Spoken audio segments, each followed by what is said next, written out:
Hello po, nagagabi po. Pero karagdagan lang po ito sa idaragdag lang din po ako po sa CC Longinus.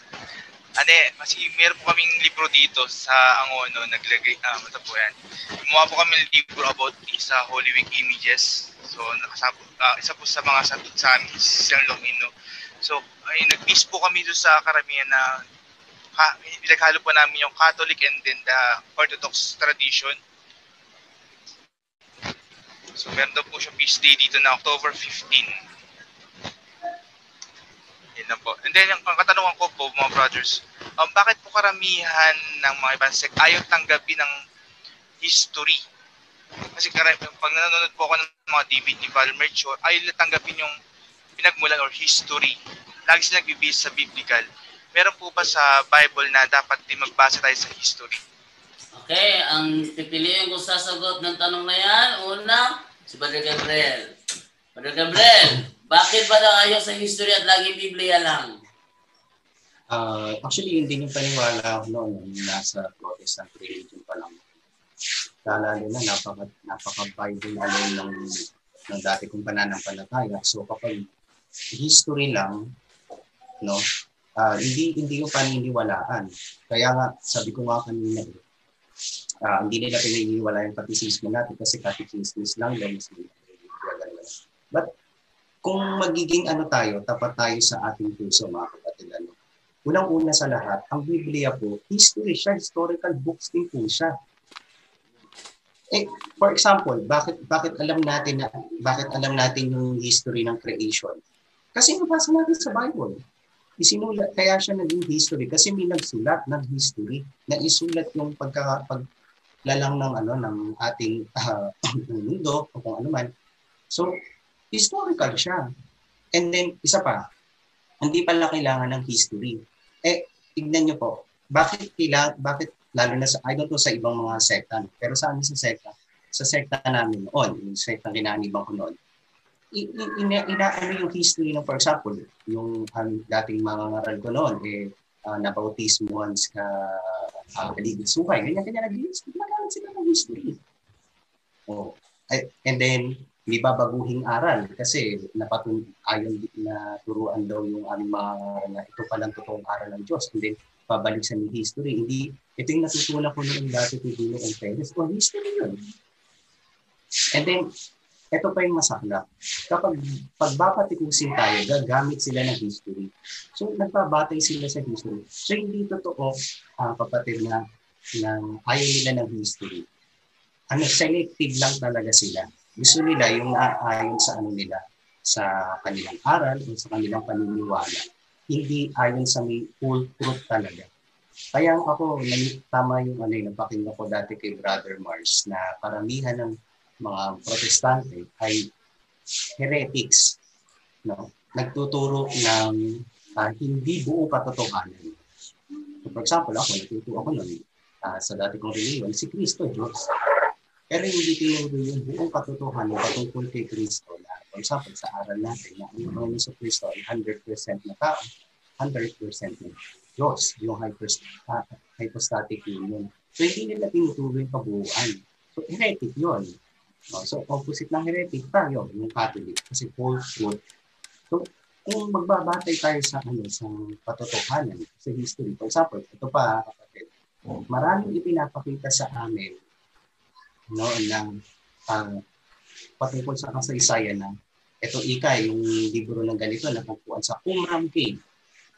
History yan, may pinagbatayang history. And then meron naman na sinabi na hindi daw totoo si Saint Jerome na ang nag-compile daw ng libro. So bumatay sila sa ibang reference ng history nung ginamit nila. Ito na i-compile na daw ito ng mga Israelita pa lamang. So, may pinagbatayang history. Kasi kung hindi nila yung masasabi, kung magbabase lang sa Biblia, hindi masasagot yun ng dating Biblia 1905, hindi yun masasagot ng King James Version na paborito ng dati kong religiyon. So, again, nagbabatay sila sa history, pero yung gusto lang nilang history. Kaya nga, his story, hindi yung whole story. His story. Yes. Yan ay tumatama sa kanila ang nakasulat sa 2 Timoteo 4:3, sapagkat darating ang panahon na ayaw nang makinig ng mga tao sa tamang aral. Sa halip, hahanap sila ng mga gurong magtuturo lamang ng gusto nilang marinig para masunod nila ang kanilang layaw. Hindi na nila pakikinggan ang katotohanan at babaling sila sa mga aral na gawa-gawa lang ng tao. Ayan. So, thank you, Brother Gabriel, sa pagsagot mo sa tanong. Baka may gusto yung pang Brother Edgar? Ayun, hindi naman talaga yung totoong sinabi nila na hindi sila naniniwala ng history. Naniniwala sila ng history dahil sila ay yung mga history binanggit nila. Pero yung sabi nila, pag paniniwala ang usapan, yun lang ang Biblia. Okay na sa kanila. Biblia lang, Bible alone. Pag maniniwala lang tayo ng Panginoon, Bible alone lang tayo. Yun ang sabi nila. May talata sila gamitin ba rin yung John 20 verse 31. John 20 verse 31. Ito, basahin po natin. Ang John 20 verse 31. Ito po ang nakasulat. Ayan. Pero ang nasa aklat na ito ay isinulat upang sumampalataya kayo na si Jesus nga ang Kristo, ang anak ng Diyos. At kung sasampalataya kayo sa Kanya, magkakaroon kayo ng buhay na walang hanggan. Yan lang. Bible alone, Brother Jando. Yung sabi nila, pag-usapan natin yung pananampalataya natin, ay Biblia lang. Wala nang history. Yun sabi nila. So, para sa atin, Katoliko, ay hindi naman ang Biblia lang ang batayan sa atin. Dahil yung Biblia ay kunti lamang, isang tipik ito sa tradisyon. Alam na natin, yung haligi at suhay ng katotohanan, yung Iglesia, hindi ang Biblia, Brother Jando. Yes. Yung talata na yan, yung Timoteo 3:15, Brother Jando. Actually, pandagdag na rin lang. Dagdag lang yun. Mismo si Josue gumamit ng referensya. Eto, sa 10:12. Nang araw na pinagtagumpay ng Panginoon ng mga Israelita laban sa mga Amoreo, nanalangin si Josue sa Panginoon. Pagkatapos, sinabi niya habang nakikinig ang mga Israelita, "Araw, tumigil ka sa taas ng Gibeon. Ikaw naman, buwan, tumigil ka sa taas ng lambak ng Ayalon." Kaya tumigil ang araw at ang buwan hanggang sa natalo ng mga Israelita ang mga kalaban nila. Ang pangyayaring ito ay nakasulat sa aklat ni Hasar. Yan. Yung Hasar na yan ay referensya yan. Hindi ito kasali sa Biblia. History yan. So sinabi pa ni Panginoon Brother na read the history books and see. Brother Gabriel, ito bang aklat ni Hasar para sa dating daan? Ito ba ay history o part of the Bible para sa kanila? Wala akong matandaan ng specific na dyan. Basta ang base sa pagkakatanda ko lang, kung di ako nagkakamali, di ba, questionable na sa ADD yung tayo nag-compile ng Bible.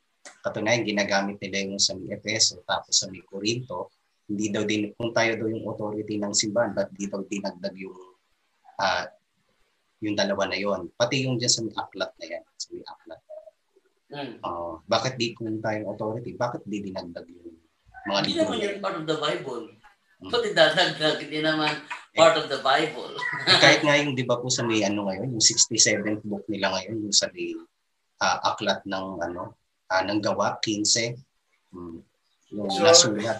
Para sa akin, parang hindi ito history, parang isa lang itong scripture. History nga. Yan.